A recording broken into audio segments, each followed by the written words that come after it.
Okay, so we are going to talk about today how to multiply a whole number times a number that has both a whole number and a decimal. And also we're going to talk about how to do a whole number with tenths times a whole number with tenths. Bear with me, it will all make sense. So the first problem we're going to look at today is 3 times 1/4. Okay, and on Google Classroom I have uploaded one of these that are the notes that the kids in class are going to be taking. And I'm going to go over this and you can follow along with me so you have it. I will also upload a copy into our digital journal. But we're going to talk about this top part first. So here's our problem, 3 times 1 4/10. And I have written it down on my desk as well. We're going to talk about each of these different strategies using an equal groups model, which we did when we multiplied a whole number times a decimal.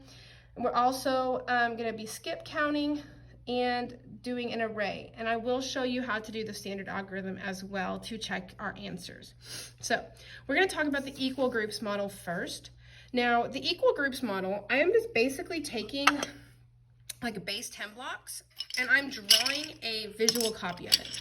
So if I have 3 times 1 4/10, it's like taking one of these squares, these flat sections, and 3 of our little logs to represent our 1 1/4 and showing that 3 different times. Okay, I have to create equal groups. I'm really struggling with these right now. Okay, so I have this 1 4/10 that I'm representing 3 different times. All right, that's basically what I'm doing. I'm drawing a visual of that because on the test, no, you're not going to have your own set of base 10 blocks. So looking at this paper for this equal groups model, I am going to draw, because my whole number is 3, so I want to show 3 different circles. 1, 2, 3. Show 3 different groups. And inside each of those groups, I'm going to draw my 1, which is my square, and 1, 2, 3, 4 of those rods to represent my tenths. So 1 4/10. 1 of my squares and 1, 2, 3, 4 tenths. 1 of my squares and 1, 2, 3, 4 tenths. And I'm basically trying to figure out if I had these, all of these base 10 blocks to represent this problem, what is the total that I am representing right here? So these square ones are easy. Those are just one whole unit. So 1, 2, 3. So I have 3 whole units represented right now, just out of these base 10 blocks. Okay, but I have a bunch of tenths here. So let's count up how many tenths we have. I have 1, 2, 3, 4, 5, 6, 7, 8, 9, 10, 11, 12. So I have 12 tenths, 3 wholes and 12 tenths. But I can't fit all 12 of those tenths in one place value spot, in my tenths place. So I need to basically regroup, kind of like as if I was adding. All right, so I have 1, 2, 3, 4, 5, 6, 7, 8, 9, 10. Can I trade 10 of these tenths in for 1 more of these flat sheets? Yes, I can. So I just traded that in. So now I have, as my answer, 4 whole units and 2 tenths. So 4 and 2 tenths. So on this, I would have 3 wholes and 12 tenths. But because I cannot represent that 12 tenths in a single place value spot, I need to borrow I need to regroup that into 1 whole. So 3 wholes plus 1 whole is 4, and then I have 2 extra tenths left over. All right. So let's talk about skip counting. So skip counting, I'm going to do exactly the same thing as I did when I was representing a whole number times a decimal, but this time I have a whole number in it as well. So I'm not just going to be jumping that 4 tenths, I'm going to be jumping a whole unit and 4 tenths. So I'm going to start at 0. I always start at 0. And I need to make 3 jumps because 3 is my whole number. Okay, in each jump, I need to jump 1 4/10. So starting at 0, I'm going to jump to 1, and then I'm going to count 4 extra little tenths. 1, 2, 3, 4. So my first jump will land me right here. There's my first jump. Okay? And I know the arrow, since the arrow is pointing this way, that means I am getting bigger, so I am multiplying. Okay, so I'm stopping my first jump there. So now I need to make my second jump. I need to jump another 1 whole unit and 4 extra tenths. So I'm going to, starting at this spot, I'm jumping to 2 and 4 tenths because 1 and 4 tenths plus 1 is 2 and 4 tenths. And then I'm going to jump 4 little extra tenths. 1, 2, 3, 4. So starting there, I'm going to jump, and I land at 2 and 8 tenths. Okay, well, I'm not done yet because now I have to have that third jump because my whole number is 3. So I'm going to jump starting at 2 and 8 tenths. I'm going to jump to 3 and 8 tenths, and now I need to count 4 little extra tenths. So 1, 2, 3, 4. So my third jump is going to land me right here at 4 and 2 tenths. Okay, so that's how we use a number line and skip counting. You can also think of repeated addition in that way also. I have 1 and 4 tenths plus 1 and 4 tenths plus 1 and 4 tenths. Okay, 4 plus 4 plus 4 is 12. Carry my 1. 1 plus 1 plus 1 plus 1 is 4. So 4 and 4 tenths. Okay, so now for the array. So if you look really closely on this array sheet here, you'll see that it's divided not only into little itty bitty squares, but there's like a group of squares that's illustrated in there as well. And we're going to use those to represent our whole number. So like 10 rows of 10 to represent that one whole number, to represent that one square base 10 block like this. So I need to represent 1 and 4 tenths 3 different times. So first I want to just highlight one set of 1 and 4 tenths.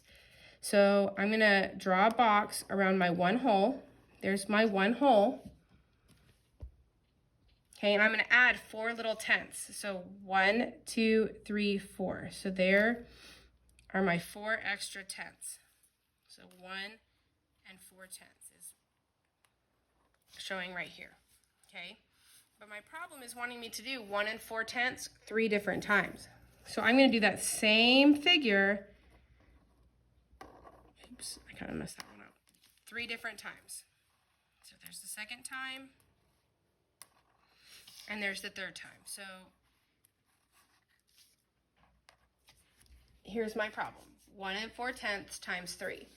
Then I can just count up all the space that that occupies, and I would have 1 whole, 2 wholes, 3 wholes, and then I need to add up my 4 tenths to get 12 tenths. That would be like adding 3 whole units plus 12 tenths, or 1 and 2 tenths, to get 4 and 2 tenths.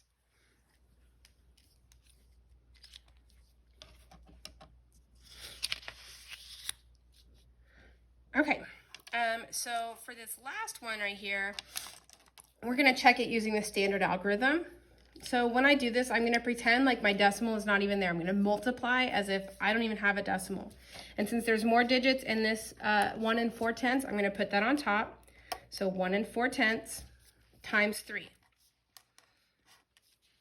Okay, so multiplying as if I don't have a decimal. 3 times 4 is 12. Write my 2, carry my 1. 3 times 1 is 3, plus 1 is 4. Okay, now I have to count up my place value. So I have 1 number behind my decimal on top, and I have 0 numbers behind my decimal on the bottom. I don't even have a decimal down here. Okay, 1 plus 0 is 1. So if I have this imaginary decimal behind my whole number, I'm going to count the spaces in between the numbers and move this decimal over 1 time to get 4 and 2 tenths. All right, so let's talk about how to do this if I have a decimal times a decimal, not just a whole number times a decimal. This gets a little harder. I can't do an equal groups model because I can't have an equal whole number group of 2 2/10 of 3 times 3 4/10. I can't have 2 2/10 of a group. So I'm going to put an X through that spot because I can't do an equal groups model because it wouldn't be equal, it wouldn't be even, all right? I can't even do a number line to solve that, but I can use an array. All right, so I'm going to do the same thing I did up here. I'm going to be drawing 2 2/10, 3 going one way, and 3 4/10 going the other way. So let's start with 3 2/10. Oh my goodness, 2 2/10. So I have one whole number here. I have 1 here. And then I'm going to add 2 little tenths onto that. Okay, so here's my 2 2/10 going this way. Kind of like how when I did my tenths times tenths, I had my number multiplying across like this. All right, it's basically the same thing. Okay, so there's one section. I need to have 3 whole units. I need to represent 3 whole units going across this way. 3. All right. So I'm going to shade that in 2 2/10. I'm going to shade in 3 times.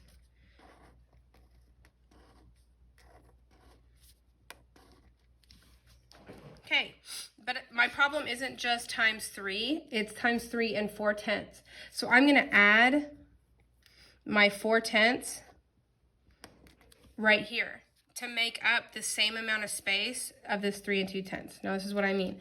I'm going to go 1, 2, 3, 4 and shade in this section next to what I already have written down. All right.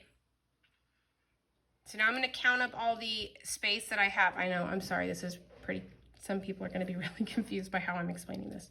So I have 1, 2, 3, 4, 5, 6 whole numbers. So 6 whole units.